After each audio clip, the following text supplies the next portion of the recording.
What's up everyone? Welcome back to the channel. So today, I want to talk about something that's been bugging me for years about the wizarding world.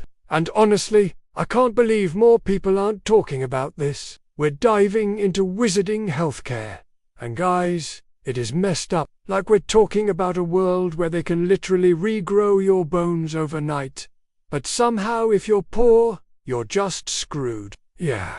We need to talk about this, so settle in, because we're about to expose some seriously dark stuff about who actually gets to live and who gets left to die in the magical world.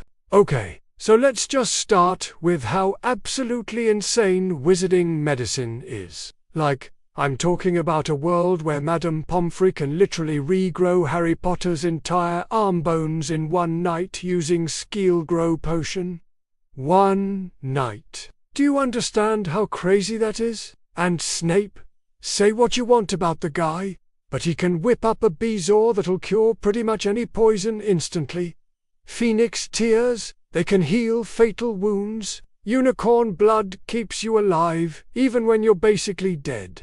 But here's where it gets interesting. And expensive. Take Skele-Gro, for example. This bone regrowing miracle isn't something you pick up at the corner shop. It's a complex potion requiring rare ingredients and expert brewing. And if you think that comes cheap, think again. The wizarding world operates on the Galleon standard, and medical treatments aren't free. When Arthur Weasley was attacked by Nagini and spent weeks at St. Mungo's, the Weasley family, already struggling financially, faced mounting medical costs. Molly Weasley's stress wasn't just about Arthur's health. It was about how they'd pay for his extended treatment. Alright, so let's talk about St. Mungo's.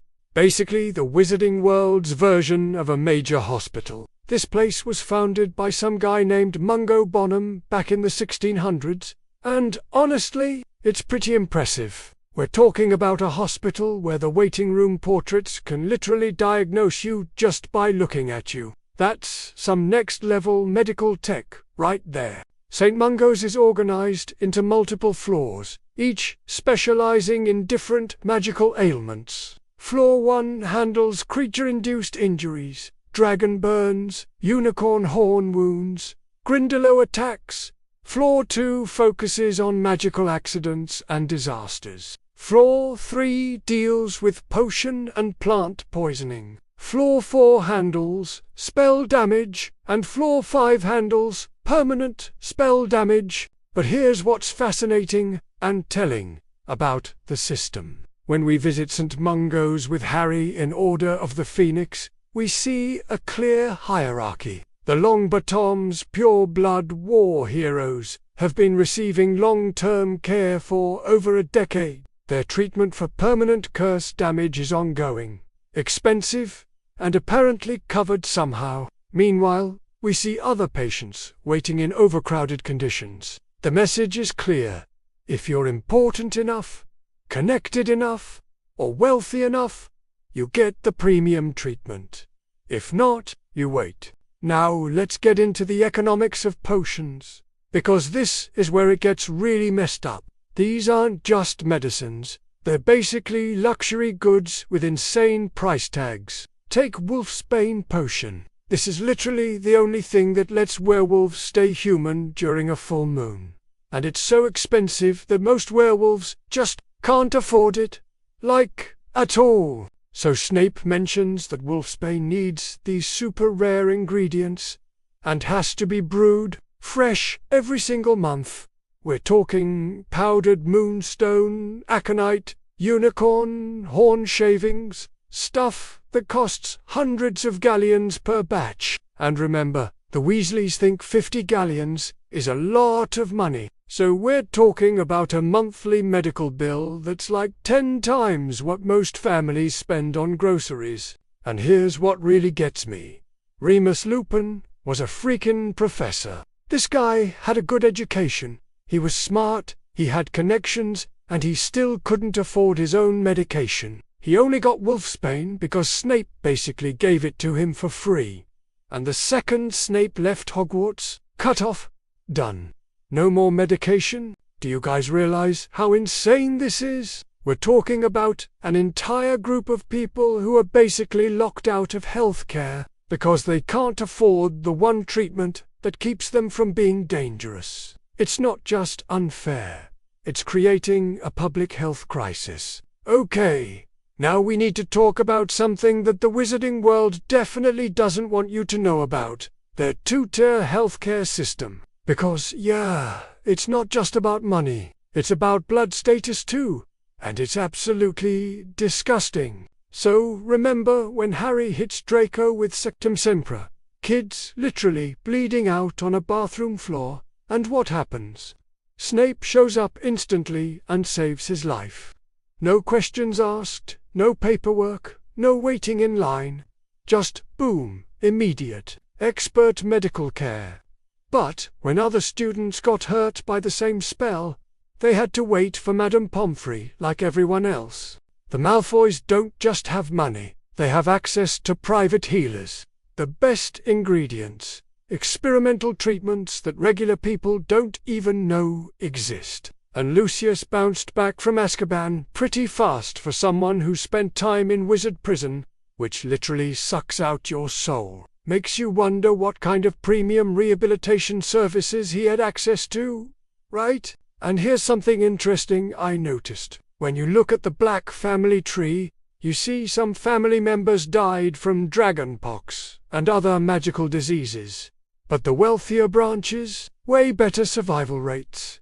Coincidence? I seriously doubt it. Alright, so what happens if you're just a regular witch or wizard who can't afford magical healthcare? Well, you're basically screwed. The wizarding world doesn't have insurance, they don't have universal healthcare, they don't have Medicare for all or whatever. If you can't pay, you don't get treated. Period. Remember when Dennis Creevy fell into the Black Lake during the Triwizard Tournament? He got treated because he was a student, and it was an emergency at school. But what if you're just some working-class wizard who has a magical accident at your job? Who's paying for that? Your boss? Yeah, right. And the Weasley family is our perfect example of what middle-class healthcare looks like in the wizarding world. When George loses his ear to a dark arts curse, the family just accepts that it's permanent. They live in a world where you can regrow bones overnight, but they can't afford to regrow an ear. Let that sink in for a second. A loving family had to accept that their son would be permanently disabled because they couldn't afford the premium treatment. In a world with magic, that's not a magical problem.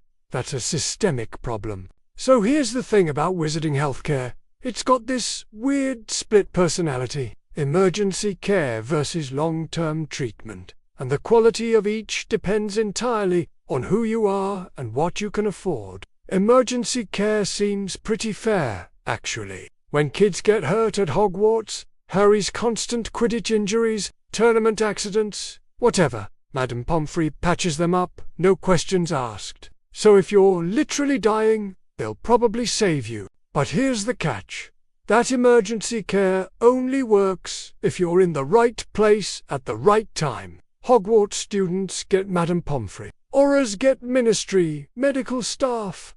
St. Mungo's has an emergency ward. But if you're just some random wizard having a magical accident in the middle of nowhere, good luck getting to help in time.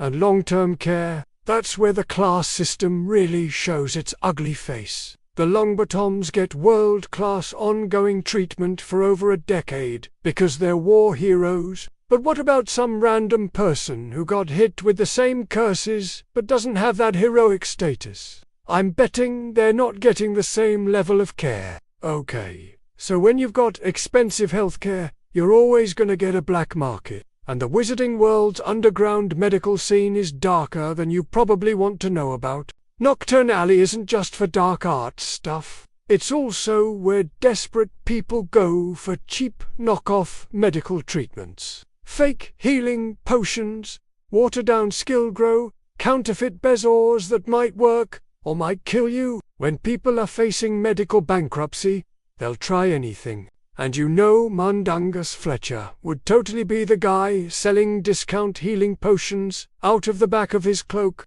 The kind of stuff that might heal your broken leg, or might turn it into a tentacle. When legitimate healthcare costs more than your house, people make really stupid, desperate choices. Then there's the really dark stuff. Unicorn blood can keep you alive, but you'll be cursed with a half-life forever. Snake venom has healing properties, but one wrong dose kills you instantly. This isn't just sketchy medicine. This is people literally risking their souls because they can't afford a real healer. Now we need to talk about something the wizarding world really doesn't want to discuss. Magical disabilities and how their healthcare system completely fails entire communities. We already covered the werewolf situation, but it goes so much deeper than that. Let's talk about squibs. People born into magical families who can't do magic. These people are stuck in this weird limbo where they can't use magical healing on themselves, but they also can't easily go to regular doctors. Because they know too much about magic. They're basically screwed no matter what. And werewolves? Forget about it. Most healers won't even treat them, and the specialized care they need is crazy expensive and almost impossible to find. So you've got this whole cycle where their medical conditions get worse because they can't get treatment, which makes them more dangerous, which leads to more discrimination. It's totally messed up. But what about magical mental health? That permanent spell damage ward at St. Mungo's is full of people who got hit with dark arts attacks and never recovered mentally. But where are the magical therapists? Where are the mind healers? Look at Neville. The kid's got serious trauma from what happened to his parents, but there's no magical therapy or anything to help him deal with it. All right, let's talk about the absolute pinnacle of magical medicine. Phoenix tears. These things are literally liquid miracles. They can heal any wound, cure any poison, save any life. They're the ultimate medical treatment, and they're probably worth more than most people's houses. Phoenix tears saved Harry's life after the basilisk nearly killed him, but that was because Fox, Dumbledore's Phoenix, decided to help out on his own. In the real world, commercial Phoenix tears would cost thousands of galleons, maybe tens of thousands. We're talking lottery-winning money here. So think about the ethics of this for a second. You've got a substance that can literally save any life, cure any disease, heal any injury, but it's so rare and expensive that only the super wealthy could ever afford it. It's like the ultimate symbol of everything wrong with their healthcare system. What happens when some poor family's kid is dying, and Phoenix tears could save them, but they cost more than the family will make in their entire lifetime? Do healers just let people die because they can't pay? Is there such a thing as medical bankruptcy in the wizarding world? These are questions that wizarding society apparently just doesn't want to deal with. You know what's crazy? The best example of fair magical healthcare is literally right under everyone's nose. The Hogwarts hospital wing. Madame Pomfrey treats every single student exactly the same, no matter if they're Harry Potter or some random first year nobody's ever heard of. Seriously, Harry gets the same care as Neville, who gets the same care as Draco, who gets the same care as any Muggle-born student. Pomfrey's got this amazing setup. Skele-Gro, Pepper-Up, Potion, all kinds of healing supplies, and she uses them based on who needs what, not who can afford what.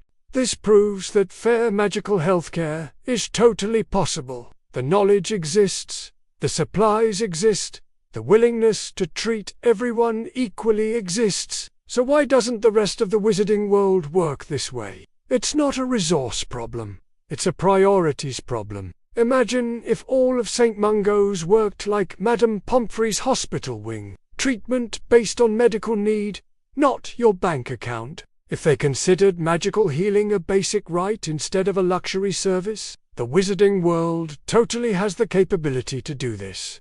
They just choose not to. Here's something nobody talks about. There just aren't enough healers in the wizarding world. Like, seriously, there's a massive shortage of qualified medical professionals, and it's driving up costs and making everything worse. Want to become a healer? You need top grades in potions, herbology, charms, transfiguration, and defense against the dark arts.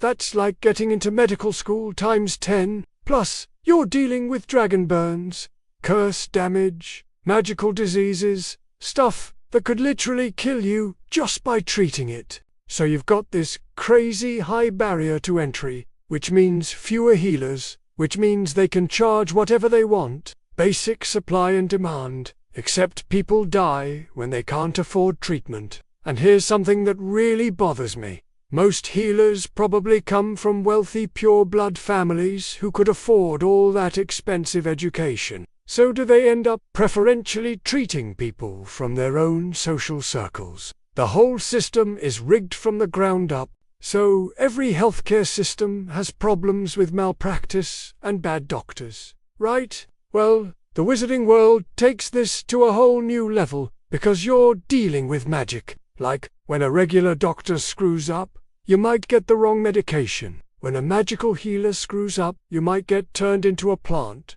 Remember Gilderoy Lockhart? This guy tried to fix Harry's broken arm and instead removed all the bones. All of them. If Lockhart hadn't been exposed as a total fraud, he could have kept practicing and doing God knows what to other patients. But here's the scary part. Who's actually regulating these people? The ministry has departments for everything else. But where's the magical medical licensing board? Are there malpractice lawsuits? Professional reviews? Because, from what I can see, there's basically no oversight at all. This is terrifying when you think about it. A healer who makes a mistake could accidentally curse you, transform you into an animal, or create entirely new magical diseases. Without proper regulation, patients are basically guinea pigs for whatever experimental magic their healer wants to try. The Second Wizarding War really exposed how broken the healthcare system was during crisis situations. And honestly, it made all the existing inequalities even worse. So, Order of the Phoenix members got VIP medical treatment through their connections. When Arthur got attacked or other Order members got hurt in battles, they had immediate access to the best healers through Dumbledore's network and resources. But what about everyone else? Regular civilian casualties, Muggle-born families in hiding, people who didn't have connections to the Order or Ministry medical services? They were basically on their own during the most dangerous time in recent wizarding history. The Battle of Hogwarts really showed both the best and worst of this. Madame Pomfrey was working her butt off, trying to save everyone, but she was completely overwhelmed. Some injuries were just too severe. Some kids couldn't be saved, and they were basically running a field hospital in a castle. It was chaos. Let's zoom out for a second and think about magical healthcare globally, because I bet different wizarding communities have totally different approaches to this stuff. And some of them are probably way better than Britain's messed up system. Like, France has their own magical school, so they probably have different healthcare traditions. Brazil's got all these unique magical creatures and plants. Maybe they've developed treatments that nobody else knows about. What could the British wizarding world learn if they actually talked to other countries? Maybe some wizarding communities figured out universal healthcare centuries ago. Maybe they have better ways to train healers, or more fair distribution of rare ingredients. But because all these magical communities are so isolated from each other, life-saving treatments might exist in one country while people die from treatable diseases in another. International magical cooperation could totally revolutionize healthcare. Sharing knowledge about breeding phoenixes, taking care of unicorns, advanced potion techniques. A global approach could make these miracle treatments accessible and affordable for everyone.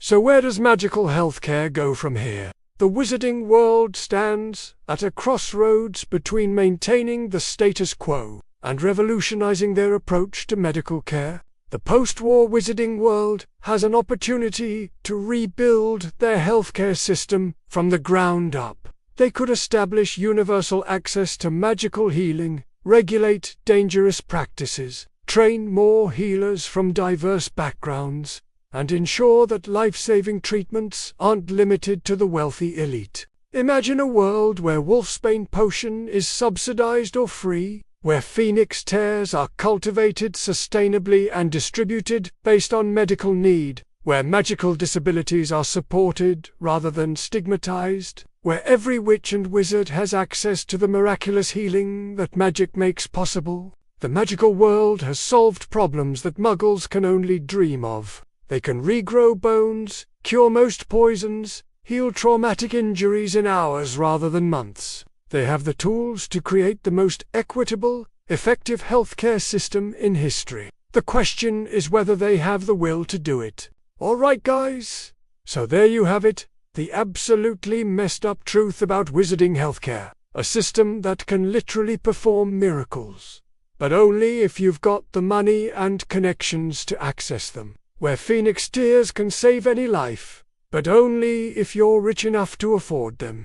But here's what gives me hope. Every single example of good magical healthcare we've seen, from Madame Pomfrey, treating everyone equally, to the dedicated healers at St. Mungo's, working under impossible conditions, shows that individual magical people actually care about healing and helping others. The problem isn't the healers, it's the broken system they're working in.